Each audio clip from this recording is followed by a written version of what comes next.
My name is Samuel. I'm in my late 30s now, and for most of my adult life, I've been the kind of man people describe with safe words: reliable, steady, easy to depend on. I work with my hands and my head, I keep my promises, and I don't raise my voice. If you met me at a dinner table or passed me in a hallway, you probably wouldn't remember much about me afterward. I've been underestimated so often that it stopped feeling like an insult and started feeling like a natural law. People usually think men like me don't change, that we absorb things, that we adapt quietly, that we'll always be there, no matter what's taken for granted. I used to believe that too. This story isn't about anger, it's not about revenge, and it's definitely not about trying to make anyone look like a villain. It's about a slow, emotional shift that happens so quietly, most people don't realize it's happening until it's already finished. I promised my wife I'd be there, then turned my phone off. What I'm going to tell you isn't a single explosive moment. It's the long road that led there, the years of small choices, small silences, and small dismissals that added up to one night that changed everything. Because the truth is, one unanswered night became the reason she stopped asking for anything at all. And by the time I understood what that really meant, the dynamic between us had already shifted beyond repair. I want to be clear about something up front. This isn't a story where someone suddenly wins. There's no triumphant reveal, no shouting match, no satisfying moment where everyone claps or regrets their actions on cue. What happens here is quieter than that. It's about emotional gravity changing direction, about what happens when someone who has always been available decides, without announcing it, to stop being so. You'll hear about how I was seen by my wife, by friends, by family, and even by myself. You'll hear about the role I played without realizing it, and how easy it is to confuse being loved with being relied upon. You'll hear about silence, not the kind that punishes, but the kind that observes, records, and eventually decides. I'm telling this story honestly, not to justify myself, and not to ask for sympathy. I'm telling it because I think a lot of people live inside dynamics they don't fully understand until something essential goes missing. Sometimes that missing thing isn't a person. Sometimes it's effort, or respect, or the expectation that you'll always answer when called. As you listen, you don't need to take sides. You don't need to judge anyone involved. Just notice how easily quiet people can become invisible, and how dangerous that invisibility can be when it finally reaches its limit. Before we go any further, let me ask you something gently. Have you ever noticed the moment when someone stopped asking you for things and only realized later what that silence actually meant? To the people around me, I was simple to define. I was the man who showed up. If someone needed help moving, I had my truck ready before they finished asking. If a deadline was tight at work, I stayed late without complaining. If my wife needed something handled, paperwork, repairs, logistics, I took care of it. Not loudly, not with a scoreboard, just efficiently. Over time, that efficiency became my identity. Friends described me as solid. My boss called me low maintenance. Family members said things like, "Samuel doesn't need much." Even my wife, when she spoke kindly about me, used phrases like, "He's always there," or "I don't have to worry when it's him." None of those statements was untrue, but none of them were complete. What people didn't see was that I rarely spoke, unless I had something useful to contribute. I learned early that my value in conversations increased when I solved problems, not when I shared feelings. So I adjusted. I listened more. I offered solutions.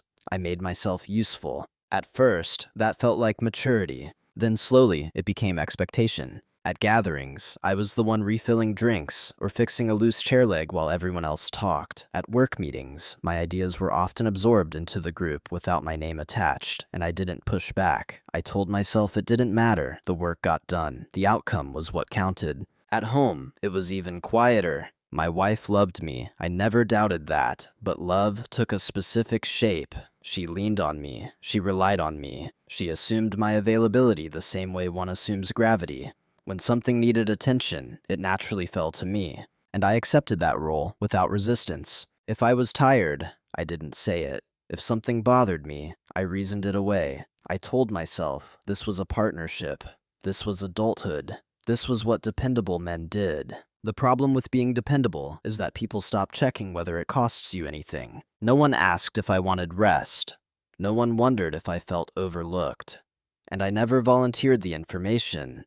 I had convinced myself that silence was strength, that emotional restraint was maturity. In truth, it was invisibility dressed up as virtue. I wasn't mistreated, not overtly. There were no insults, no cruelty, no dramatic betrayals, just a gradual narrowing of how I was seen. I became the background constant, the infrastructure, necessary but rarely acknowledged. An infrastructure doesn't get thanked, it only gets noticed when it fails. I didn't resent anyone for this, because I helped create it. Every time I said, "it's fine," when it wasn't. Every time I prioritized smoothness over honesty. Every time I told myself that asking for more would be selfish. I taught people how to treat me by never correcting them. What's strange is that from the outside, my life looked stable. Good marriage, decent career, no chaos, no drama. I was the last person anyone would worry about.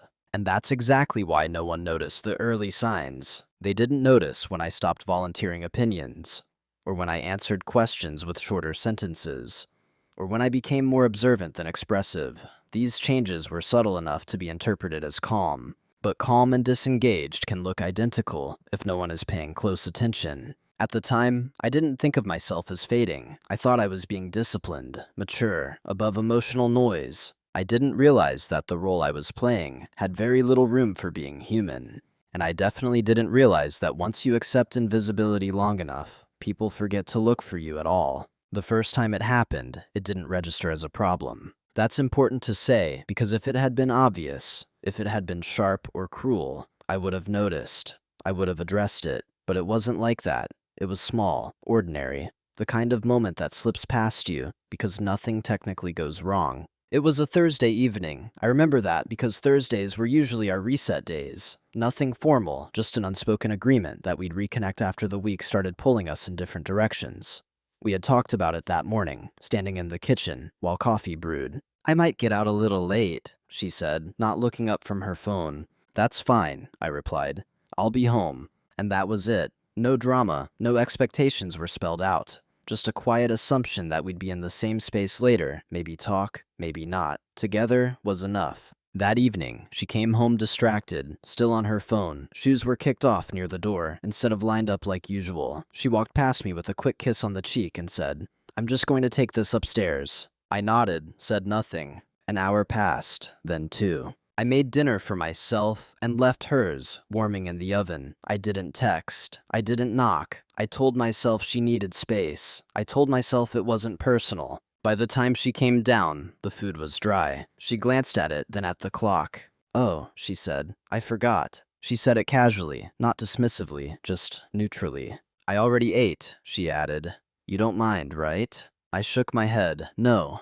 And that was the cut. Not because she forgot dinner. Not because she took a call, but because of how easily my presence had slipped out of the equation. I had been there the whole time, and yet I hadn't factored into her awareness at all. She didn't ask how my day was, didn't notice I'd waited, didn't see the effort, because the effort had become expected background noise. She sat on the couch and started scrolling again, legs tucked under her, comfortable. At some point, she asked me to bring her a glass of water. I did, automatically. That night, lying in bed, I felt something unfamiliar. Not anger, not sadness, but a faint internal flinch, like when you realize you've been standing in the cold longer than you thought. I almost said something, almost. But then the rationalizations came, smooth and convincing. She was busy. It wasn't intentional. You're overthinking it. Don't make something small into something heavy. So I stayed quiet. The next day, nothing was different. She kissed me goodbye, texted a heart emoji around noon. Asked if I could pick something up from the store on my way home, normal,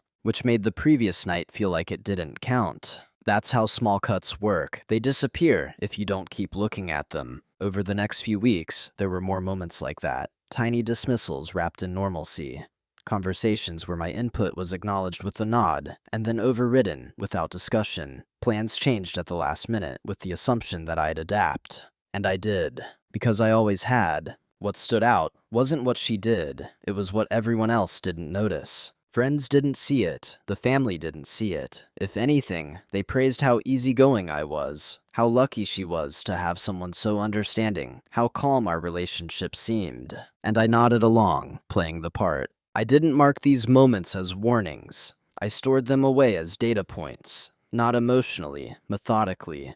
I noticed patterns, frequency, context. Still, I said nothing, because confronting something that small felt petty, and because a part of me believed that if I stayed steady enough, the balance would correct itself. It didn't. That first small cut never healed because I never acknowledged it. And unacknowledged wounds don't disappear, they go quiet. Just like I did. Once something happens more than once, it stops feeling like an exception. It becomes a pattern. I didn't wake up one day and decide that being overlooked was acceptable. It happened gradually, through repetition and explanation. Each time something felt off, I found a reason to excuse it, and each time I excused it, I lowered the internal threshold for what counted as worth mentioning. That's how normalization works. It doesn't announce itself. It settles in quietly and rearranges your standards while you're busy being reasonable. Conversations became more transactional, not cold, just efficient. She'd ask me to handle things because I was good at handling things. Bills, schedules, repairs, logistics. I became the system that kept everything running smoothly. When she talked about her day, I listened, asked questions, offered support when it was welcome. When I talked about mine, she listened too, but differently, with half attention, with her phone in her hand, with the kind of nods that signaled presence without engagement. Again, nothing overtly cruel, just asymmetrical. There were moments I caught myself pausing mid-sentence, realizing she had stopped listening. And instead of calling it out, I'd shorten what I was saying, edit myself in real time, choose the version of my thoughts that required the least space. I told myself this was a compromise. At social gatherings, the dynamic was even clearer. If we were in a group, she spoke for both of us, answered questions directed at me, interrupted gently but decisively. People went along with it, assuming that's how we worked. I smiled. I didn't correct them, because correcting them would have required asserting something I wasn't sure I was allowed to claim anymore. Over time, I noticed a subtle shift in language. She stopped asking, "What do you think?" and started saying, "I'm thinking of doing this." She stopped checking in before making plans that affected both of us, and started informing me afterward. I adapted. I adjusted my schedule. I rearranged commitments. I absorbed the changes without comment, because that's what I had trained myself to do. The strange thing was, the more I adapted, the more natural it seemed to everyone else. My flexibility became part of the environment, like noise-canceling insulation. You don't notice it until it's gone. Occasionally, I'd feel a flash of something sharper, a moment where I thought, this doesn't feel right. But I didn't trust that feeling. I trusted logic instead. Logic said, relationships require patience. Logic said, this isn't abuse. Logic said, she's not trying to hurt you. All of which were true, but logic didn't account for erosion. Respect doesn't disappear in one dramatic act. It thins. It fades at the edges, and if you don't mark where the boundary used to be, you forget it ever existed. I also noticed something else during that period. I stopped being asked for anything emotional. No one asked how I felt about big decisions. No one checked whether I was overwhelmed. Not because they didn't care, but because I had become the person who didn't need checking on. I had curated that image carefully. The irony is that I was praised for it. "You're so steady," people would say. "You don't get rattled," my wife once told a friend. "He's my rock," she said, smiling. Rocks don't complain. Rocks don't ask for reassurance. Rocks don't need space. And if a rock ever cracks, people are surprised. By the time I noticed how much of myself I had minimized, it already felt normal. The imbalance didn't feel like disrespect anymore. It felt like the natural order of things. That's the danger of quiet roles. Once you accept them long enough, they stop feeling imposed. They feel earned. I wasn't angry yet. I wasn't planning anything. I wasn't keeping score. I was simply watching, learning, becoming aware in a way I hadn't been before. And awareness changes things, even before action does. I didn't know it at the time, but this was the phase where my silence stopped being passive. It was still quiet, but it was no longer accidental. It didn't happen in a single conversation. No one ever sat me down and explained my role. There was no agreement signed, no boundary crossed in a way that demanded confrontation. The role was assigned the way fog settles, slowly, evenly, without asking permission. Somewhere along the way, I stopped being a partner in the active sense and became a function, a stabilizer. The person who made things easier so others didn't have to think about them. At work, I was the one people looped in when things were already behind schedule. Not to lead, but to fix. Not to be visible, but to be effective. My name wasn't attached to successes, only to solutions. At home, it mirrored that same shape. If something went wrong, it was quietly assumed I would handle it. If something went right, it was taken as the baseline. I wasn't asked what I wanted to do on weekends as often. I was told what the plan was and expected to align. And I did, because alignment had become my reflex. What made it harder to see was that there was no hostility attached to it. My wife wasn't dismissive in tone. She wasn't cruel with words. In fact, she often expressed appreciation, in passing, in shorthand, in ways that didn't require adjustment. Thanks, babe. You're the best. I don't know what I'd do without you. Those phrases sound like love, and in a way, they were.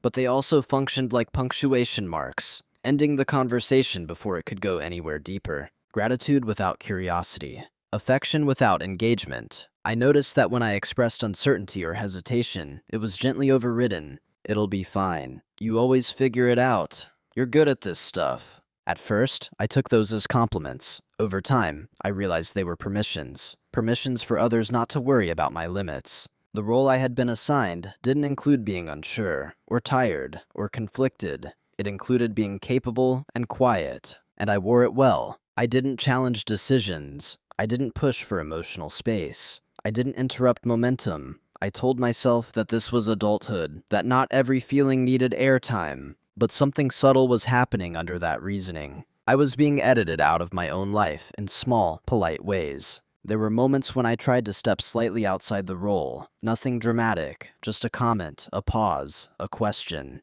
Can we talk about this first? I'm not sure that works for me. Each time, the response was quick and reassuring. You're overthinking.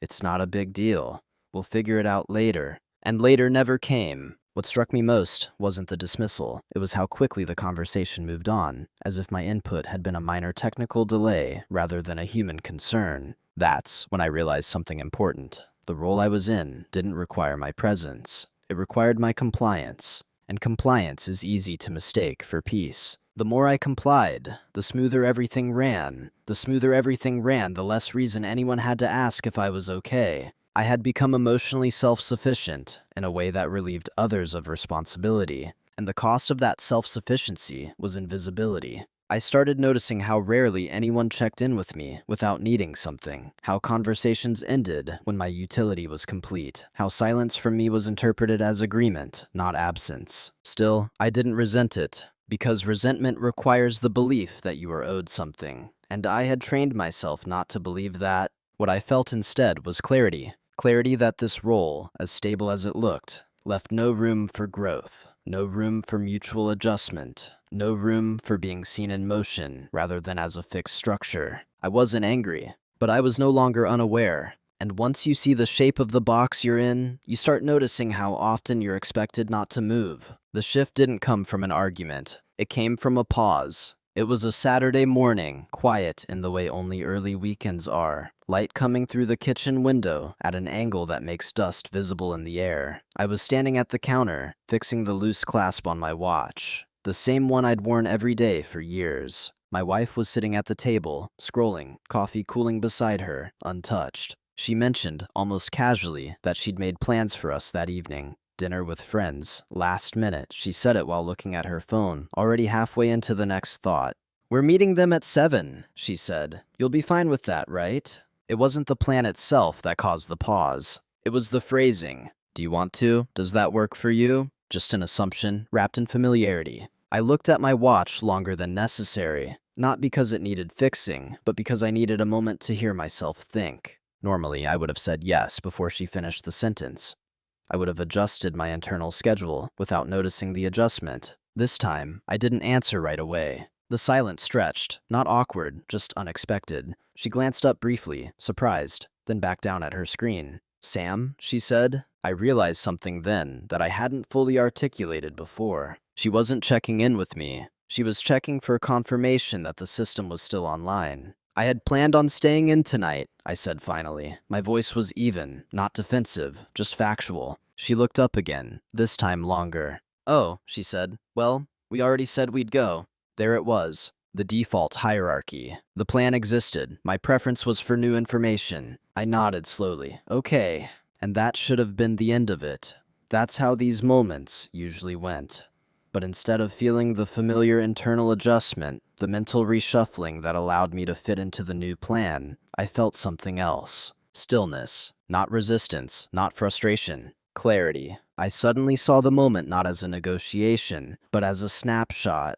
A clean representation of how decisions flowed, how my presence was factored in after the fact, and how easily my wants were categorized as optional. We went to dinner. I was polite, engaged, present. No one would have noticed anything different. But internally, something had shifted position. I stopped trying to smooth things. I stopped narrating my understanding to myself. I just observed. On the drive home, she talked about the night, who said what, how the food was, what people were wearing. I listened, nodded, and responded when appropriate. The same outward behavior, different internal posture. I wasn't storing the moment emotionally. I wasn't replaying it to feel justified. I was logging it, like data. That night, lying in bed, I didn't feel wronged. I felt awake. I realized I had been living inside a role that required my silence to function, and that my silence wasn't neutral. It was actively maintaining a structure that didn't ask for me. That realization didn't hurt. What hurt was how long it had taken. The shift wasn't dramatic. There was no decision made, no vow, no promise to change. Just a quiet recalibration. From that day on, I began to notice the space between what was asked and what was assumed. Between appreciation and engagement. Between love and attention. And instead of filling those spaces automatically, I let them remain empty. Not to punish, not to provoke, but to see what would happen if I stopped completing the picture for everyone else. That morning in the kitchen wasn't a breaking point. It was a pivot, and once your internal axis changes, even slightly, nothing aligns the same way again. Silence feels different when you choose it. Before, my quiet had been automatic, an instinct, a habit formed from years of smoothing edges and avoiding friction. I stayed silent because it was easier, because it kept things moving, because it made me useful. After that morning, silence became intentional. Not cold, not punitive, deliberate. I didn't announce any change. I didn't explain myself. Outwardly, nothing shifted enough to trigger concern. I still did my share, still showed up, still followed through on commitments, but I stopped filling in gaps that weren't mine to fill. When plans were mentioned without being discussed, I didn't rush to adapt. I paused. I asked clarifying questions. Sometimes I simply said, "Let me think about it," and meant it. At first, this was misinterpreted as a distraction. "You okay?" she asked once lightly. "Just tired," I replied, which was true, but incomplete. What I noticed was how quickly uncertainty made others uncomfortable. My hesitation created a brief vacuum, and people don't like vacuums. They rush to fill them. She began explaining things more, justifying decisions that previously would have gone unquestioned, not defensively, reflexively. I listened. I didn't argue. That's what made the silence powerful. It wasn't reactive. It wasn't emotional. It didn't demand acknowledgement. It simply existed. When someone is used to your constant availability, even a small delay feels like resistance. When someone is used to your agreement, neutrality feels like dissent. I saw that clearly. At work, I did the same thing. I stopped volunteering solutions before being asked. I let meetings run long instead of jumping in to rescue them. I allowed small inefficiencies to remain visible. No drama followed, just recalibration. People started directing questions more carefully, including me earlier, confirming instead of assuming. At home, the change was subtler. She still leaned on me, still assumed I'd handle certain things. But when I didn't move immediately, she noticed, but didn't comment. Silence has weight when it's no longer habitual. There were moments when she'd look at me, searching for the automatic nod, the quick reassurance. When it didn't come, she'd hesitate, then proceed anyway. I let her. That was the hardest part. Not stepping in, not correcting, not smoothing. Because part of me wanted to maintain harmony, wanted to be the stabilizer again. But another part of me, the part that had woken up, needed to see the system without my constant reinforcement. And what I saw was this. People mistake consistency for consent. My past silence had been interpreted as agreement, as an endorsement,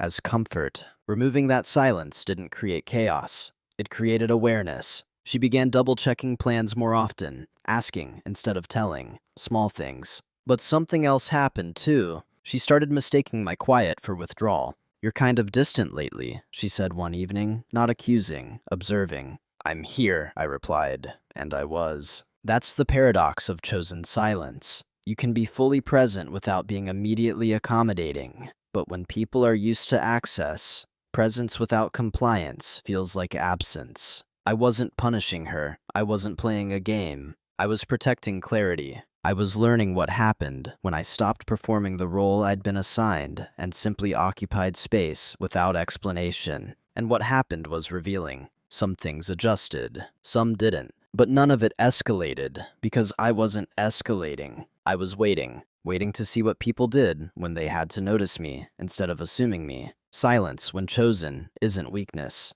It's a mirror. And not everyone likes what they see when they're forced to look. While everything on the surface looked the same, something underneath was changing shape, and no one noticed. That wasn't because they were careless or cruel. It was because the version of me they were used to didn't require monitoring. I had trained everyone, especially my wife, to assume that if I was quiet, everything was handled. So while they saw stillness, what was actually happening was preparation. Not in a dramatic sense. I wasn't plotting. I wasn't rehearsing speeches or imagining confrontations. I was simply paying attention in a way I never had before. I started documenting things, not on paper, not in a journal, but mentally. Patterns, timing, cause and effect. Who reached out first? Who adjusted when plans shifted? Who followed through without reminders? At home, I noticed how decisions were framed, when something was framed as done versus open for discussion. I noticed how often emotional labor flowed in one direction, how often I absorbed stress quietly while others externalized it. I also noticed something uncomfortable. When I stopped offering reassurance, it wasn't replaced. No one asked, "Are you okay with this?" No one said, "We should make sure this works for you too." Instead, there was a pause, then continuation. That told me something important. My presence had been functional, not interactive. Around that time, I began spending more time alone, not avoiding anyone, just reclaiming margins. Early mornings, long walks, sitting in my car for a few extra minutes before coming inside. In those quiet spaces, I asked myself questions I'd avoided for years. What do I actually want, separate from what I'm good at? If I stopped compensating, what would break, and what would simply reveal itself? Am I loved for who I am, or relied on for what I provide? These weren't angry questions, they were surgical. I also started tightening things that had been loose for too long. I reviewed finances, not out of suspicion, but out of responsibility. I made sure everything was clear, organized, and transparent. I updated the documents, simplified systems, not secretly, just thoroughly. I did the same with my time. I stopped overcommitting, stopped agreeing to things that drained me simply because I couldn't handle them. I didn't announce boundaries, I embodied them. And still, no one commented. That's what surprised me most. You'd think that when someone who has always been available becomes less so, alarms would go off. But they don't, not immediately, because people assume it's temporary. A phase, stress, fatigue. They wait for the old rhythm to return. I knew that rhythm wasn't coming back. What they also didn't notice was how calm I was. Not tense, not resentful. Clear. I wasn't hoping for change. I wasn't waiting for an apology. I was observing the structure without my constant reinforcement. And what became clear was this. The system worked best when I absorbed the cost. Once I stopped doing that, the cost didn't disappear, it redistributed. Small frictions emerged, minor inconveniences, nothing dramatic, just enough to be felt. She started mentioning being tired more often, overwhelmed, behind. I listened, I didn't rush to fix. That was new. And because it was new, it felt wrong to her, even though nothing I was doing was unfair. I was still present, still kind, still reliable, just no longer invisible. This phase lasted longer than I expected. Weeks passed, then months. No confrontation came, no realization, which told me something else I needed to accept. Awareness doesn't spread automatically. People don't notice preparation, they only notice consequences. And I wasn't ready for consequences yet. Not because I was afraid, but because I wanted to be certain. Certain that what I was seeing wasn't a temporary imbalance. Certain that my silence wasn't being misread.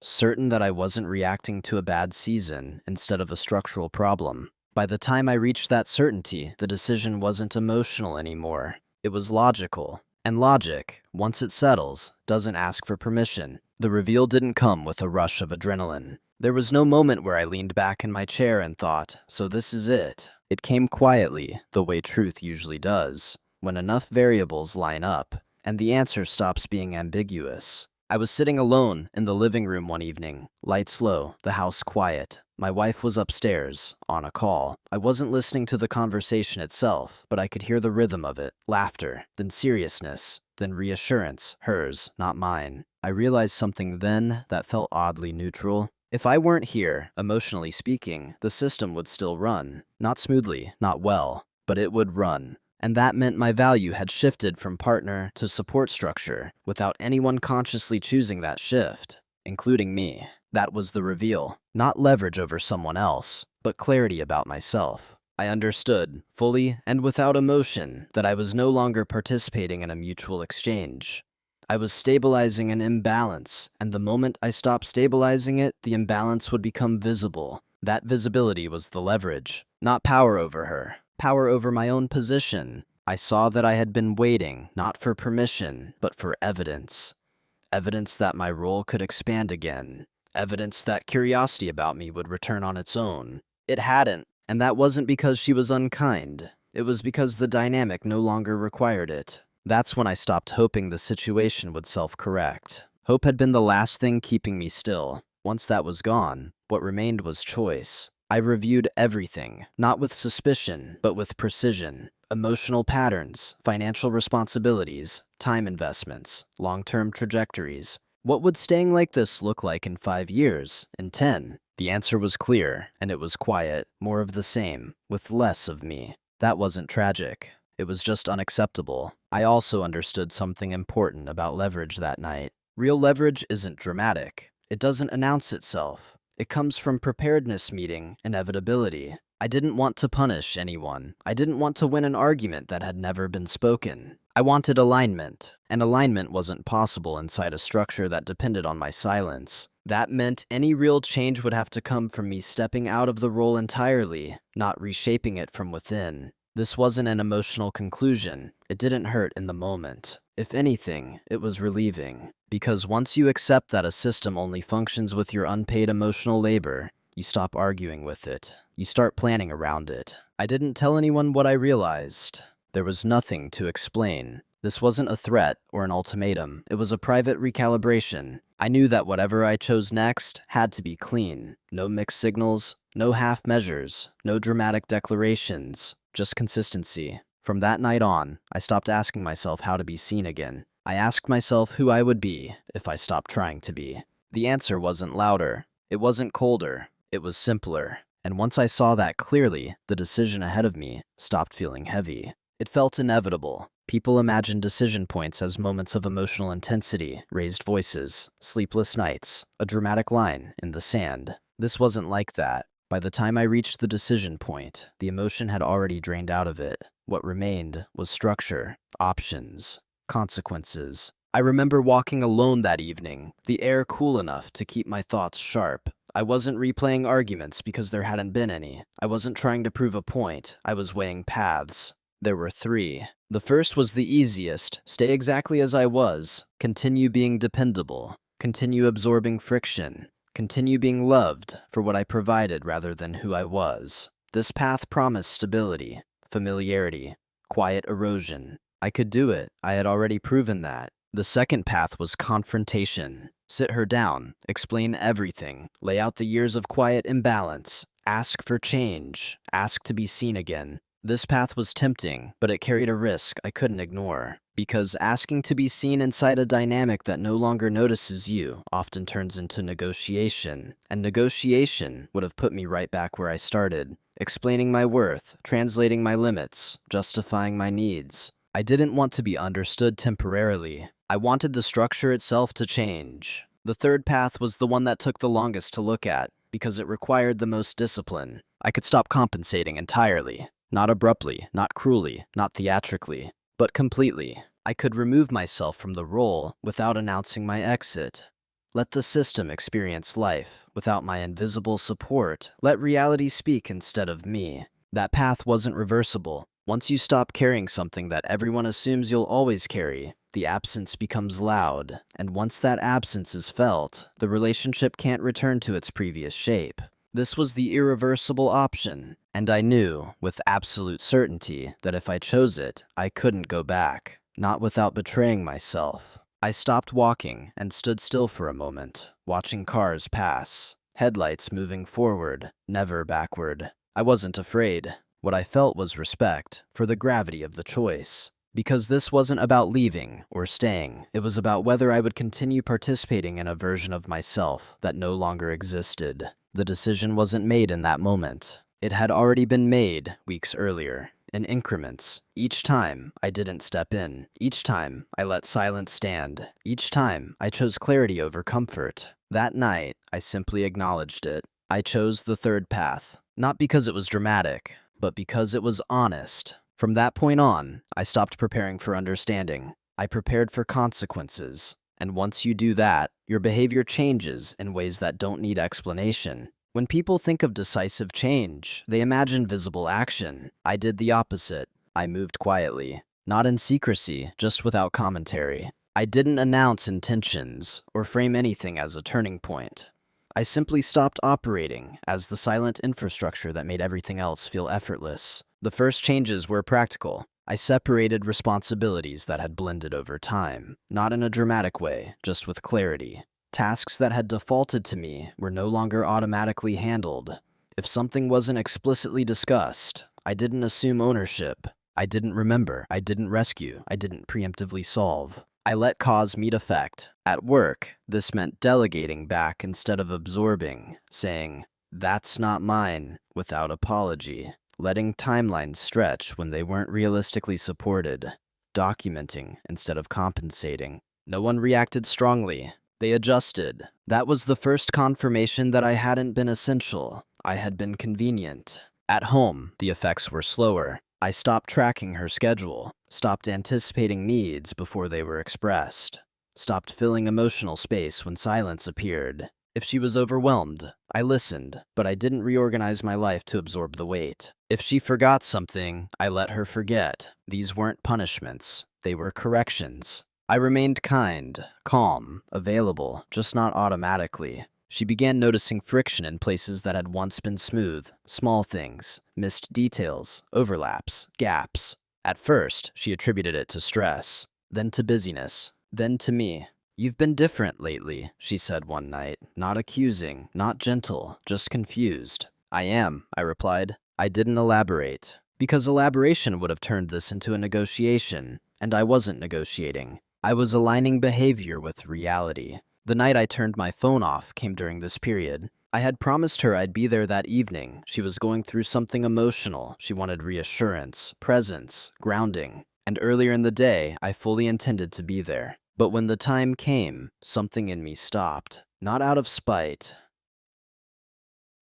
out of recognition. I realized that showing up again, immediately, reflexively, would reinforce the very pattern I was stepping out of. It would confirm that no matter what, I would always fold back into the role when pressure was applied. So I turned my phone off. Not dramatically, not angrily, quietly. I went for a walk. Let the air clear my head. Let the consequence exist. That night wasn't about abandoning her. It was about not abandoning myself again. I didn't know, then, what that night would become. I didn't know it would be the moment that rewired everything. I only knew that if I answered that call, nothing would truly change. Silence in that moment was not avoidance. It was completion. Consequences don't always arrive loudly. Sometimes they arrive in confusion. The morning after I turned my phone back on, there were missed calls, messages that shifted in tone as the night went on. Concern first, then irritation, then something closer to disbelief. I read them slowly, not to analyze them, just to understand the progression. None of them was cruel,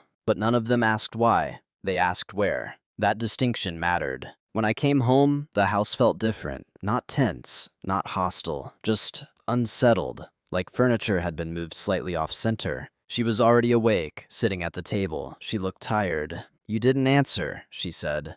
"I know," I replied. There was a pause. She waited for an explanation. I didn't give one. Not because I wanted to withhold, but because explanations invite debate. And debate would have turned this moment into something emotional, reactive, messy. Instead, I let the absence speak. "I needed you," she said finally. "I understand," I said, and I meant it. That was the moment when the dynamic shifted from invisible to undeniable. Because for the first time, my absence had weight. Not the dramatic kind, not the kind that makes headlines. The kind that makes someone realize a constant is no longer guaranteed. She didn't argue. She didn't accuse me of being cruel or careless. She just looked unsettled, like she was trying to recalibrate something internally, and couldn't quite get the numbers to line up.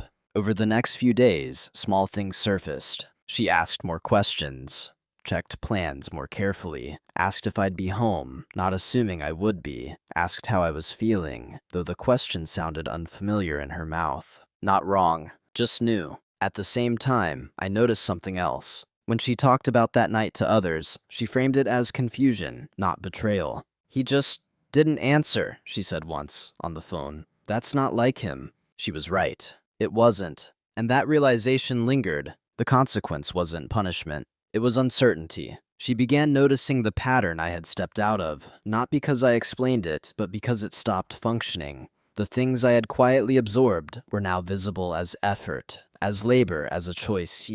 And choice, once seen, changes expectations. I didn't gloat. I didn't correct her narrative. I didn't say, "This is what it's been like for me." I stayed steady. Because consequences don't need narration, they need space. She became more attentive, but also more anxious, not because she was afraid of losing me, but because she was no longer sure how to read me. And when someone has built comfort around predictability, losing that predictability feels like losing safety, even if nothing else has changed. I wasn't trying to make her feel unsafe. I was letting reality rebalance. There were moments when she seemed close to saying something important. Then she'd stop, change the subject, try to restore normalcy through affection or humor. Those attempts used to work. Now, they landed differently. Not rejected, just not absorbed. And that's when I saw it clearly. The consequences weren't loud because they didn't need to be. They were cumulative. The absence of my automatic presence forced her to notice something she had never had to notice before, that I had been choosing to stay. And that choice was no longer unconditional. When people realize something important is slipping, their first instinct is to fix the surface. That's what she did. She became warmer, more attentive, asked questions she hadn't asked in years. Small gestures appeared, notes, check-in texts, suggestions that we do something together. On the outside, it looked like an effort. On the inside, it felt like timing. And timing matters, because the problem was never the absence of affection. It was the absence of awareness, and awareness that arrives only after a consequence rarely restores what existed before. I noticed how careful she became, how she watched my reactions, how she tried to read meaning into my pauses. It wasn't manipulative. It was anxious. She was trying to recalibrate without fully understanding what had changed. And I didn't rush to explain, not because I wanted her to struggle, but because explanation wouldn't restore the dynamic she wanted back. What she wanted was predictability. What I needed was respect that didn't rely on fear of loss. Those two things look similar on the surface. They are not the same. There was a night she sat next to me on the couch, closer than usual, her shoulder resting against mine. "You know you can talk to me, right?" she said. "I know," I replied. "And you will?" she asked. "Maybe," I said, honestly. That answer startled her more than silence ever had. Because maybe meant I wasn't withholding, I was deciding. She tried to return things to normal through closeness, through reassurance, through plans. But normal required my old participation, my emotional labor, my willingness to smooth. And I wasn't willing anymore. Not because I was hurt, because I had changed. I had seen the structure too clearly to unsee it. At one point, she said, "I feel like I'm losing you." I looked at her for a long moment before answering. "You're noticing me," I said. "That's not the same thing." She didn't know how to respond to that, because it wasn't an accusation. It was an observation. She suggested counseling, a conversation, a reset. I didn't refuse. But I also didn't agree immediately. Because resetting to what? I wasn't interested in repairing something that only worked when I disappeared inside it. By the time she realized the depth of the shift, it was already too late to undo. Not because she had failed, But because I had outgrown the role, she was trying to reinsert me into it. There's a moment in some dynamics where effort becomes visible, but alignment doesn't return, where both people are acting in good faith, but toward different versions of the relationship. That's where we were, and no amount of warmth could reverse clarity. I wasn't angry with her. I wasn't punishing her. I was simply no longer willing to trade presence for peace. And once you stop doing that, the old equilibrium cannot be restored, no matter how gently someone tries. The confrontation, when it finally happened, didn't feel like a confrontation at all. There were no raised voices, no dramatic revelations, no lists of grievances pulled from memory. It happened on a quiet evening, after dinner, when the house was calm, and there was nowhere else for the conversation to hide. She sat across from me, hands folded, posture careful. "I need to understand what's happening," she said. I nodded. "Okay." That alone seemed to surprise her. She took a breath. "I feel like I don't know where I stand with you anymore." I considered my words before speaking, not to soften them, but to make them accurate. "You've known where you stood with me," I said. "You just didn't have to think about it." Silence followed, not defensive silence, processing silence. "I didn't mean to take you for granted," she said. "I know," I replied. That mattered too, because this wasn't about intent. It never was. "I didn't realize how much you were carrying," she added. "I didn't realize it either," I said. That was the truth. I had hidden it from myself as much as from her. She asked what I wanted now, not urgently, not desperately, genuinely. And that was the hardest question of all, because wanting something now required me to imagine a future that didn't rely on my disappearance. "I want to be in a relationship where my presence isn't assumed," I said, "where I don't have to go quiet to be noticed." She nodded slowly. "I can do that," she said. I believed she meant it, but belief wasn't the issue.